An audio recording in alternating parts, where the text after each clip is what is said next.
Welcome to the deep dive.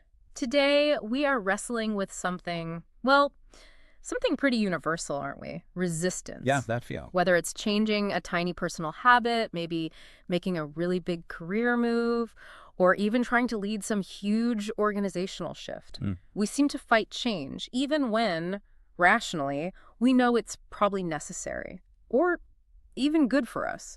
It really is maybe the biggest friction point, I think, in both personal growth and trying to get companies to evolve. Yeah. We've pulled together a really fascinating stack of sources for this one. Yeah, we have. And we're trying to move beyond just saying people are, you know, stubborn. Right. We want to dive into the actual science, the neurology, the psychology, the organizational stuff that really locks us into that status quo. Exactly. So our mission today, we want to take that deep frustration we all feel with resistance and turn it into something useful, actionable insight. Yeah. This isn't just about lacking willpower or making bad choices. Mm. It's about getting to grips with these deep cognitive biases and maybe those hidden dynamics in organizations that make trying to change things feel like pushing a boulder uphill. Precisely.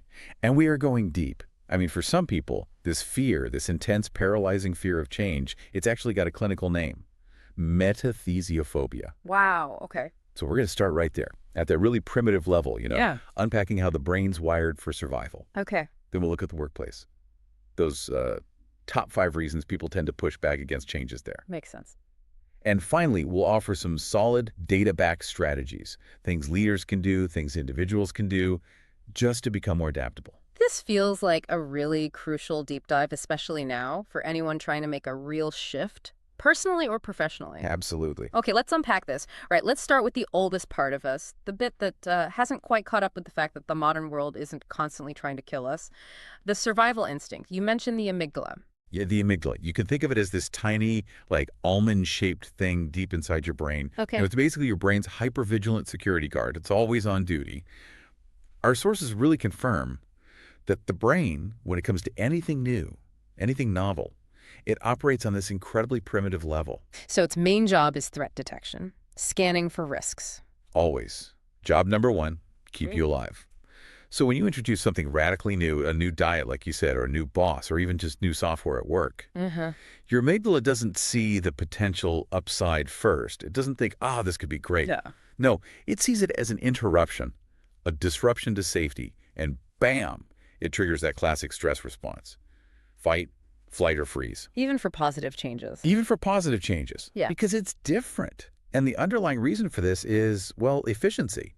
The brain, for all its complexity, is actually pretty lazy. Right. I like shortcuts. It's exactly. Routine, structure, it's the brain's happy place.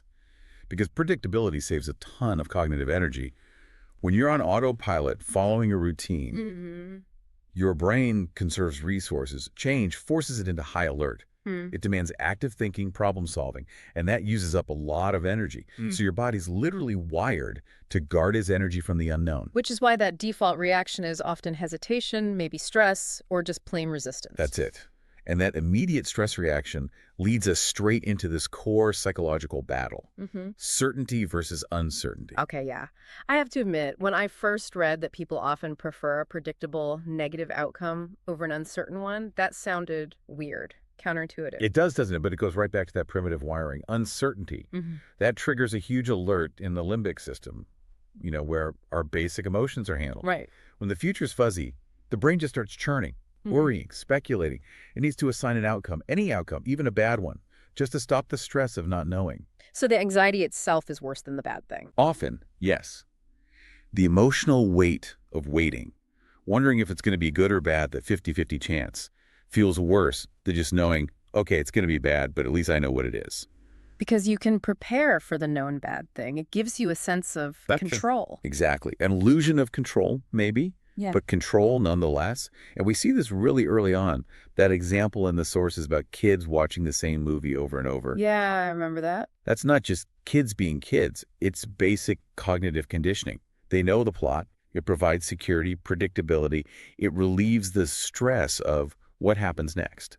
So they can relax and maybe notice different details. So as we grow up, these little comfort-seeking habits solidify into some pretty powerful cognitive biases, right? Things that anchor us to the past. Absolutely. And the first big one the one that hits everything from our finances to our careers, is the status quo bias. Okay, break that down. Status quo bias is basically just an emotional preference for stability. It's this strong pull towards keeping things as they are right now. Logically, we might know looking at a new option could be better. But emotionally, we just find ourselves sticking with what we've got. Yeah. Often just because changing feels like too much effort, or the potential benefit seems far off compared to the immediate comfort of staying put. And this isn't just like choosing the same coffee every day. It shows up in really big decisions too, right? Yeah. Especially in organizations. Oh, everywhere. Think about that research on university staff choosing health plans or retirement funds. Right. Even when new plans came along that were demonstrably better, like lower costs, better returns, objectively superior, Yeah. a huge chunk of people just stuck with the plan they picked years ago. Why? Because the status quo is the anchor. It requires zero effort, zero thinking. Whereas evaluating a new health plan, that's complicated. Takes time, comparison, and you risk picking the wrong one. Exactly. Sticking with the old plan, easy. Safe, requires no mental energy. Which leads us right into its close cousin, the second major bias, loss aversion. And this ties into something called the endowment effect. Yes, loss aversion is fundamental. Comes from prospect theory in behavioral economics. Basically, losses just feel way bigger psychologically than gains do. So losing $100 hurts more than gaining $100 feels good. Exactly. The research suggests the psychological pain of a loss is roughly twice as powerful as the pleasure of an equivalent gain. It's a really strong effect. Okay, so how does that play out when we're thinking about, say, changing jobs? Well, you immediately focus intensely on everything you stand to lose. The familiar routine you have, the colleagues you know, maybe the emotional investment in your current title, even your specific parking spot. Okay, all the knowns. All the knowns. You assign this really high, immediate psychological cost to losing those things.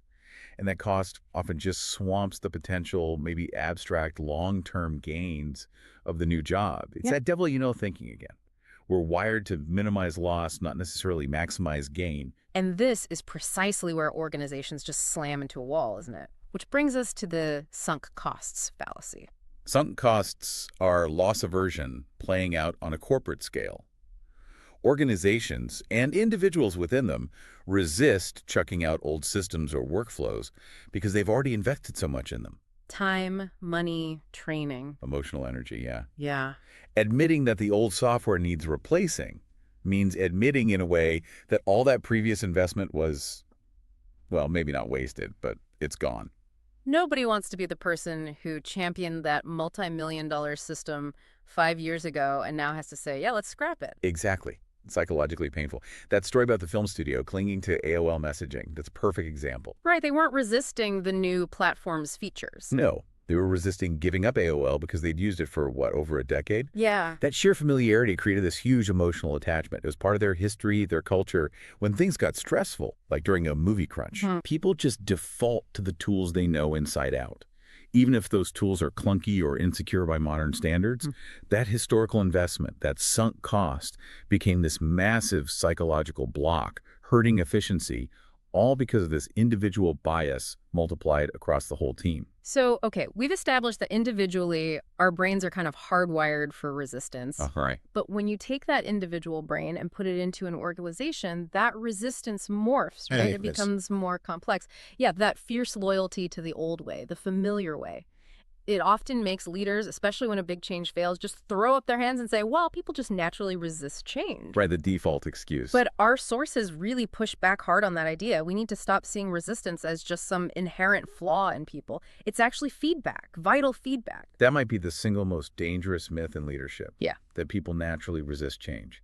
It's just not true. People change things all the time. They move house, change relationships. Exactly. Change political views, hobbies, you name it.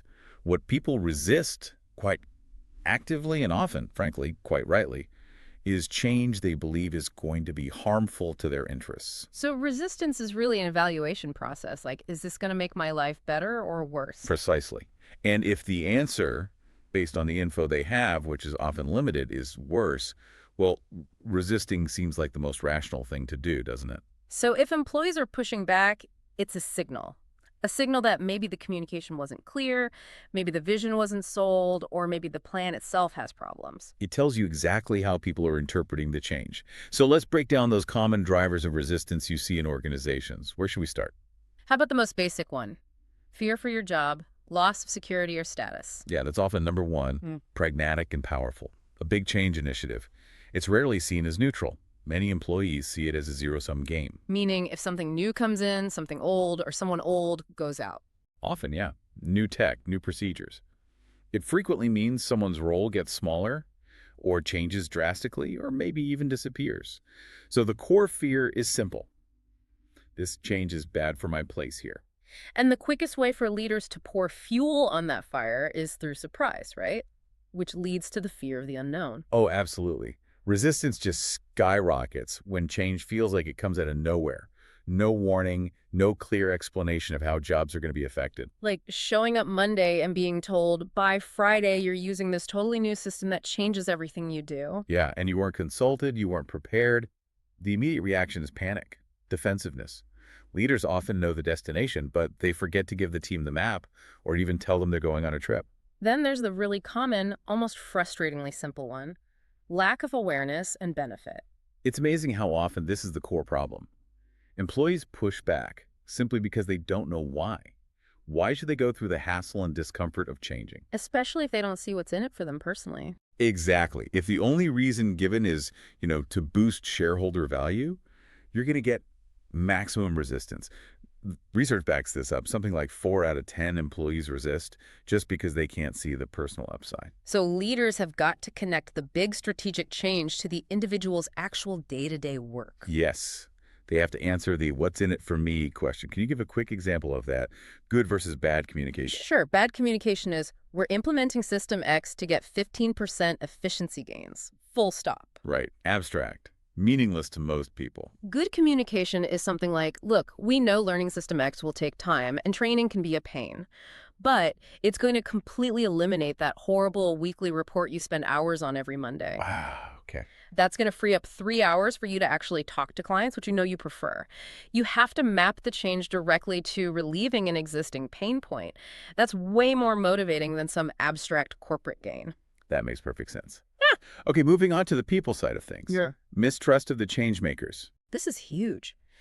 If the people pushing the change, maybe senior managers, maybe external consultants, if they don't have credibility, Forget it. yeah, employees will immediately doubt their motives, their competence, maybe even their basic understanding of the business. If a leader has a track record of failed projects, or maybe they change their mind every 5 minutes, why on earth would employees trust them with this massive new shift?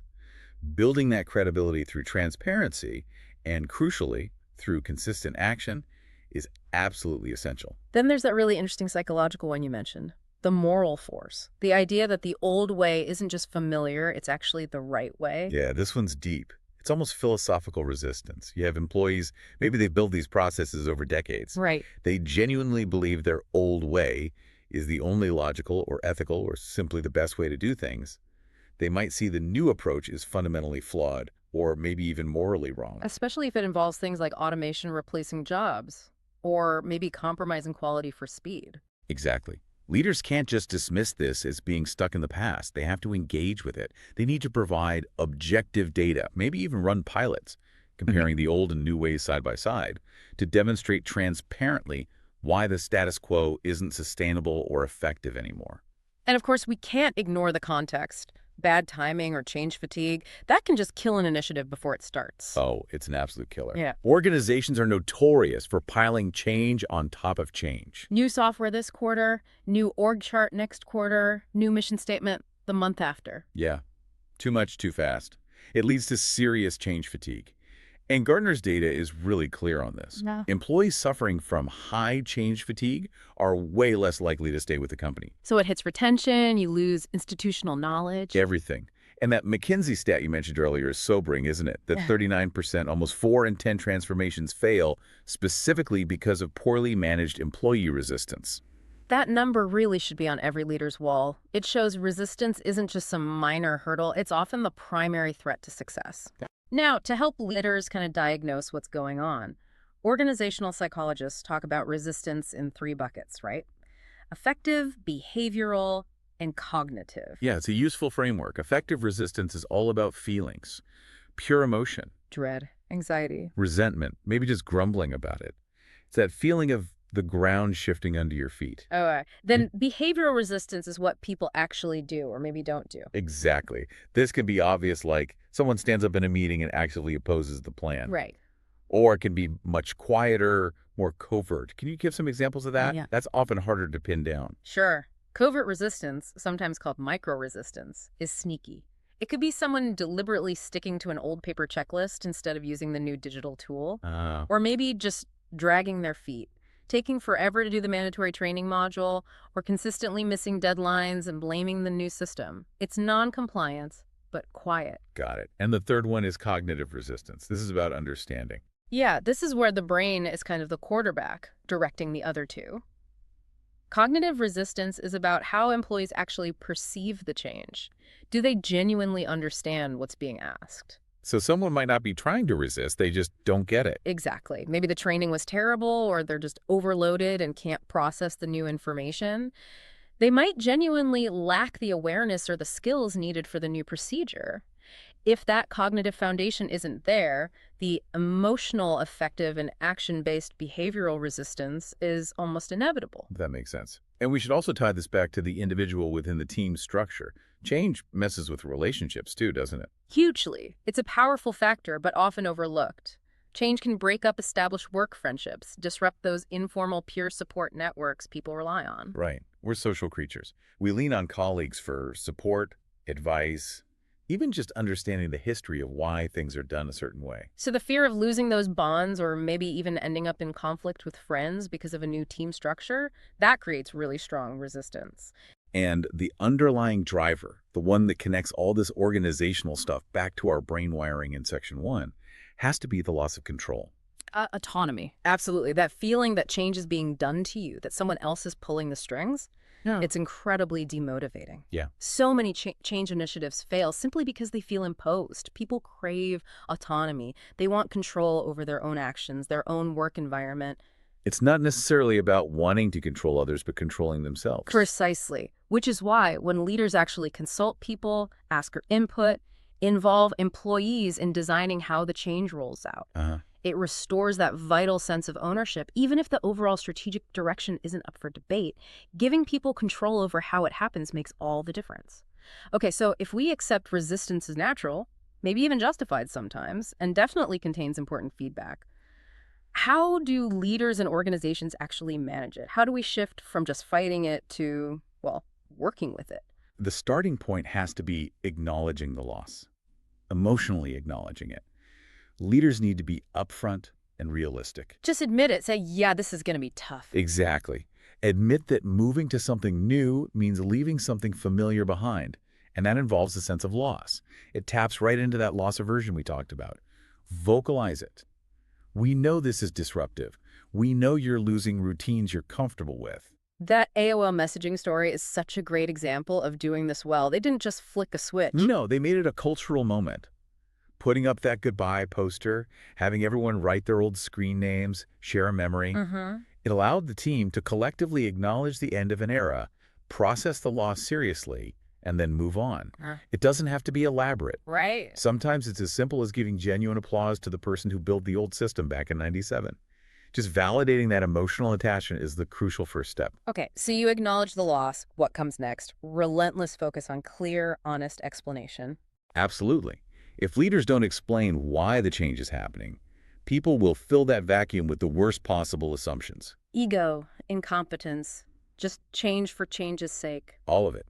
Transparency is the only antidote. Leaders need to be straight about the market realities, the competitive threats, the external pressures forcing the change. So frame it not as my bright idea, but the world is changing and we have to adapt. Precisely.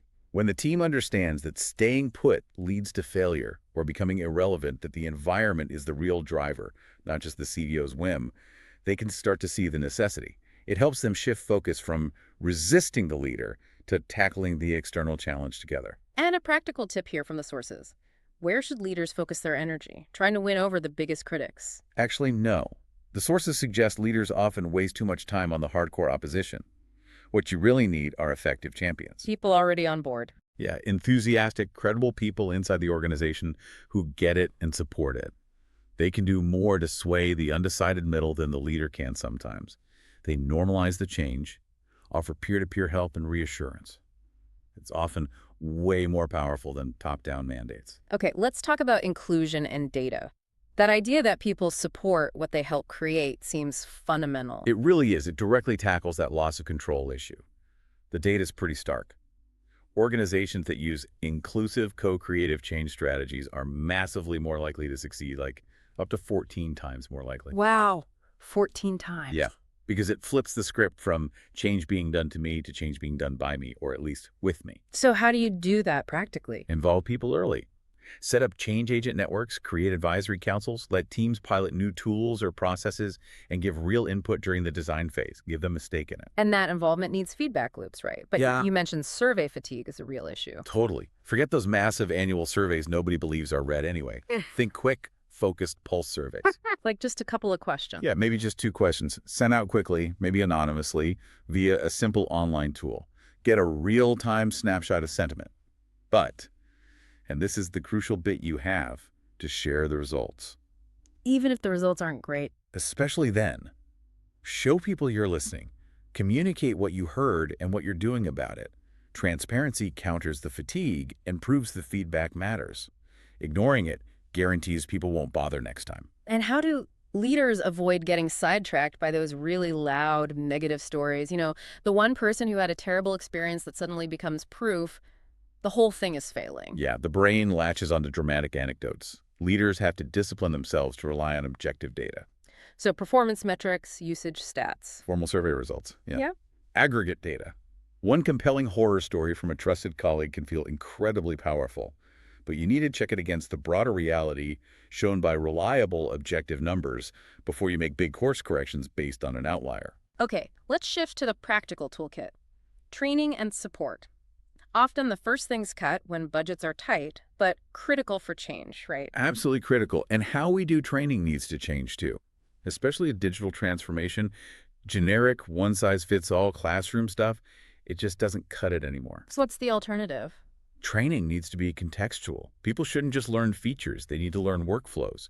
How does this new tool help me do my actual job? So more hands-on practice. Yes, hands-on, mimicking real tasks, ideally in a safe, simulated environment where they can't break anything or mess up real data. Let them practice the new way of working without fear. That directly tackles the fear of failure that fuels resistance. Right, takes the pressure off.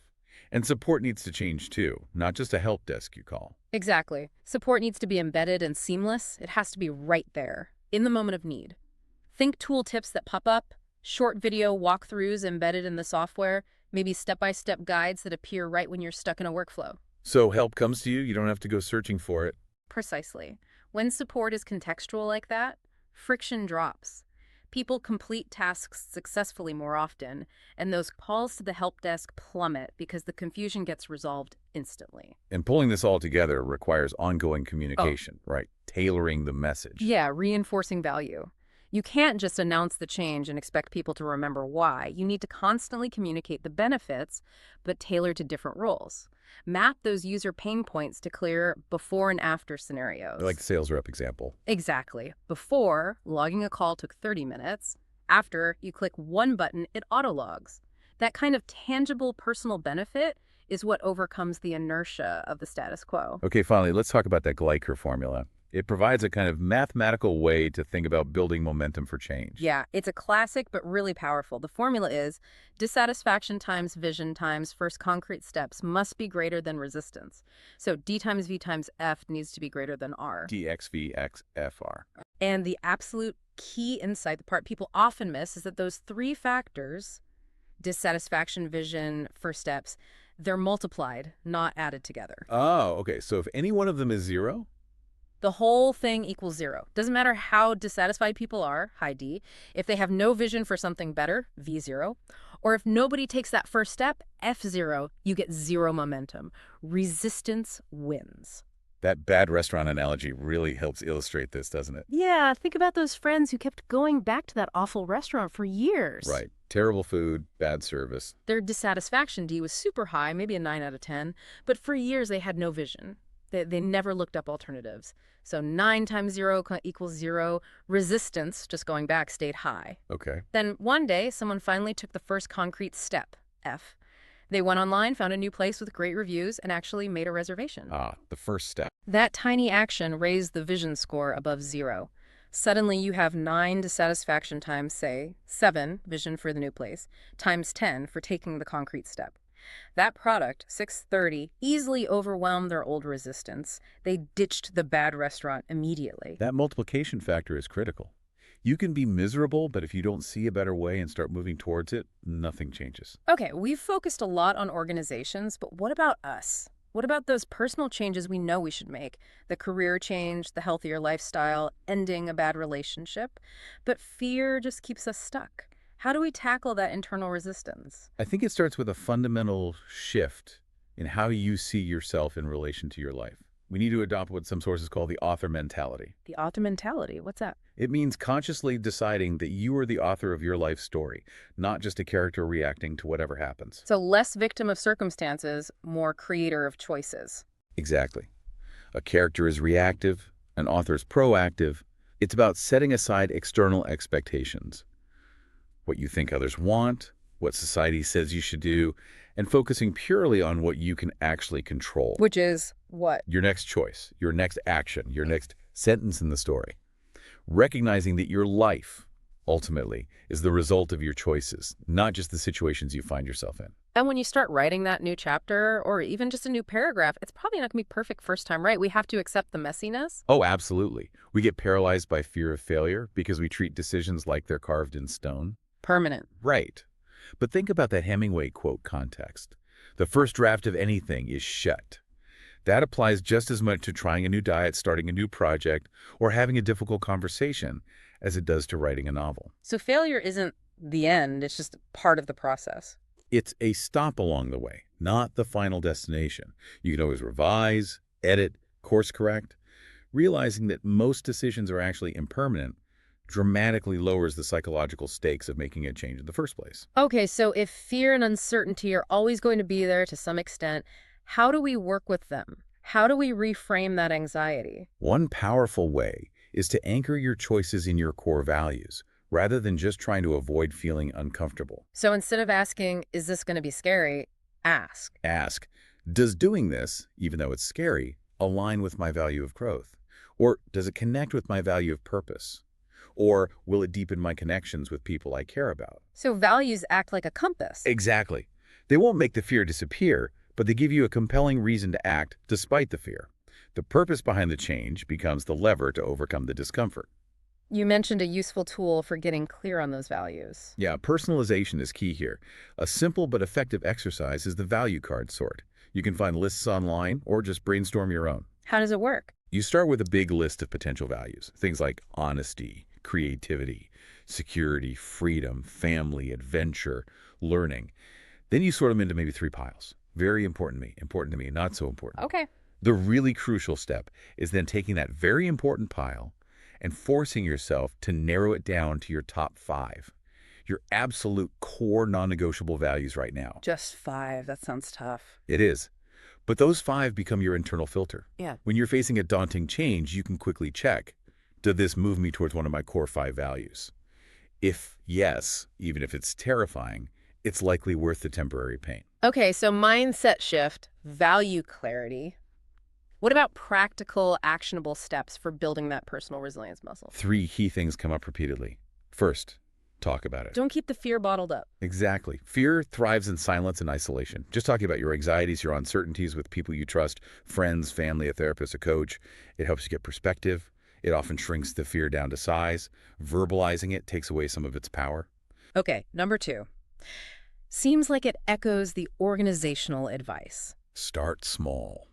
Build your change muscle with micro successes. Don't try to overhaul your entire life overnight. So instead of, I'm going to run a marathon next month. Maybe start with, I'm going to walk for 15 minutes after dinner 3 times this week. Or Take a different route home from work. Try one new recipe.